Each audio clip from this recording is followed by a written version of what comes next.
Hey, what's up you guys? Welcome back to my channel. Today's video I'm going to show you how to make pan dulce, and these are conchas. If you want to know how to make these, just keep on watching. Alright, let's get started on the ingredients. You will need yeast, butter, eggs, vanilla, evaporated milk, flour. I've never used all-purpose flour for this recipe. I used the one on the right called Arina De Trigo, which on the package it says enriched wheat flour. But if you don't have that, then I don't know, try it with all-purpose flour and let me know how that turned out.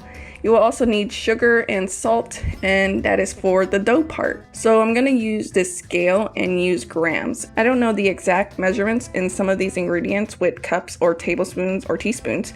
I'll try to convert it, but anyways, I will use 500 grams of flour, 140 grams of sugar, 11 grams of yeast, and 3 grams of salt. I will also list all the ingredients and measurements in the description down below. So the first thing we gotta do is get our yeast ready. I'm gonna measure half a cup and 1 tablespoon of evaporated milk, and I'm just going to pop this in a microwave until it's lukewarm, meaning when you touch it, it shouldn't feel like anything. Definitely not hot, but not cold. You want it around 110 degrees Fahrenheit. Go ahead and put your yeast in, and I also added in some of that flour we measured earlier and some of the sugar. I'm gonna mix this very well and try to make sure there isn't any lumps in there. If there is, it's okay. You just want to mix it very well. Once we do that, I waited about 10 minutes so my yeast could be alive, so it should look foamy and smell very yeasty. If it doesn't do that, then your yeast might be expired or your evaporated milk might be too hot or too cold, meaning you probably killed it. This is what it looks like after 10 minutes. It looks beautiful. See right here, it was at the half cup mark and it rose a little. Now to get started on the dough, I'm going to use my stand mixer. By all means, you do not need this mixer. If you have it, great. It's going to be less of a workout. Don't worry, you can do this by hand. Just make sure to put it on the counter, not in a bowl, because you will need to knead this with your hands. The dough hook I'm using imitates our hands.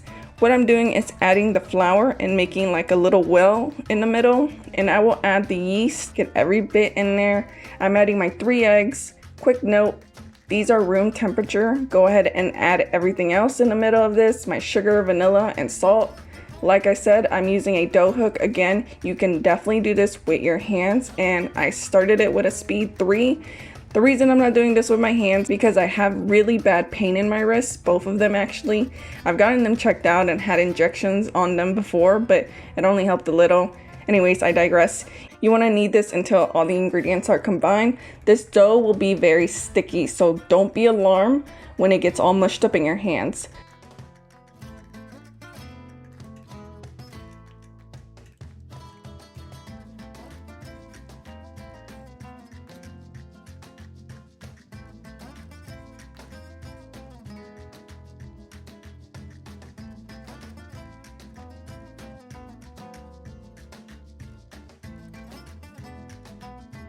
Once we have this part out of the way, we are going to stop and add our butter. I'm using 1 stick of butter and 2 tablespoons added also.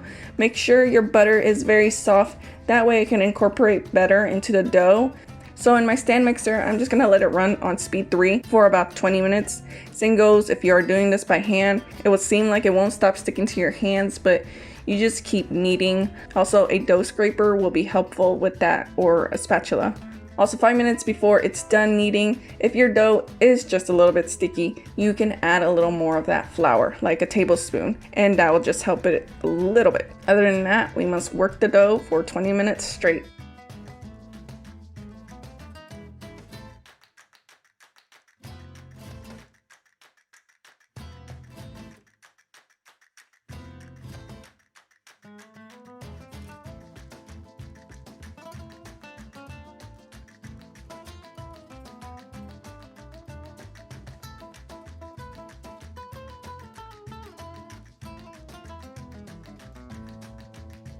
So I sped up the video and this should be the result.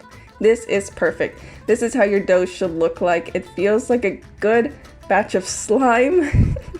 That's the only way I can describe it. Like type of slime that doesn't stick to your hands, if that makes sense. Now I butter a bowl. You can use oil or shortening. I'm gonna put my dough in there. I put some butter also on top of the dough. I'm gonna cover this with plastic wrap, put this somewhere warm because this needs to rise double in size. I put mine in the oven.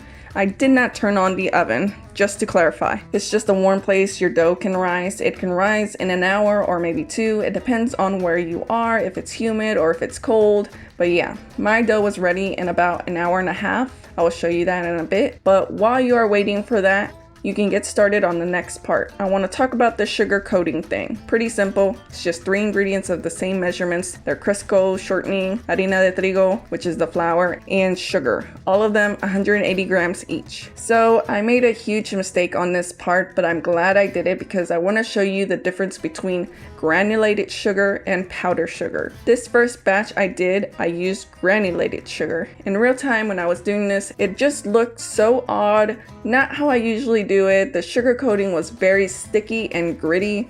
I then realized, oops, I used the wrong type of sugar. So I redid the batch again using powder sugar, or if you call it confectionate sugar. And just by looking at it again, it formed the way I needed it. I would say you want it to feel like Play-Doh. I'm sorry I'm using dumb references, but this is what it should look like. It will be a bit tacky. I did remove some of this and put it in a little container because now I'm just gonna make an orange color with the food coloring, using red food coloring and yellow for the pumpkin. But I do need some set aside for a little black to make the face expressions. After I was done putting food coloring and mixing that up, I then proceed to put this in the fridge so it could be easier to handle. Also, you do not have to dye this. I'm just doing this for the spirit of Halloween. You can totally leave this white. Once it's cooled a little bit, I divide it into 12 equal parts. Some are bigger than others. You can use a scale to make them all even, but it wasn't bothering me having different sizes. What I'm doing right now is rolling them out into little small balls. Then I go ahead and put that back in the fridge. And now I can just chill, and here comes technology. Bam, my dough is ready. It has doubled in size. I'm gonna just go ahead and get started. I'm flouring my surface so the dough doesn't stick. It shouldn't, but better safe than sorry. And you wanna plop it on there. Then you do the fun part and gently press on it, releasing some of that air in the dough and expand it like a rectangle. After I did that, I rolled it into a log. That way we can cut this in 12 equal parts. You can use your hands, a knife, a dough scraper to do this. Once we get 12 of these, we roll them into a ball, super easy. A 5-year-old can do this. You can do this with your kids. Once all the dough balls are rolled out, you will place them on a cooking sheet. I put aluminum foil on it, greased it with Crisco shortening, and floured it as well. Once we have the dough balls in our sheet, press them down a little. And now we have to get our sugar coating. So for this, my best method is using your hands for this particular recipe. Just press the ball with the palm of your hands. Again, super easy. Once you have it looking like this, get your pan with the dough balls, put the sugar coating on top of them, and you just want to make sure it covers the whole dough, just like this. So I tried using this tortilla mabobber thing, and well, it doesn't ever work for me. I don't know why, but if you try this and want to use that and you can get it where it makes it look perfect, let me know how you did it. It just always sticks, and doing it by hand is way easier for me. I've tried putting shortening on the plastic part, but it's still stuck for me. I haven't tried flouring it. I would try that next time, or maybe you can try it and let me know. Now it's time to make designs. I'm just doing a pumpkin face. By all means, this is just for the spirit of Halloween. You can just make the conchas design or the square design. Just make sure when you are doing this, don't cut through the dough. Also use a smaller knife. I don't know why I didn't switch it. Once you are done with this part, we have to let this dough rise again. I let mine rise for an hour, and this is the results. You can see a little of that dough peeking through the sugar coating.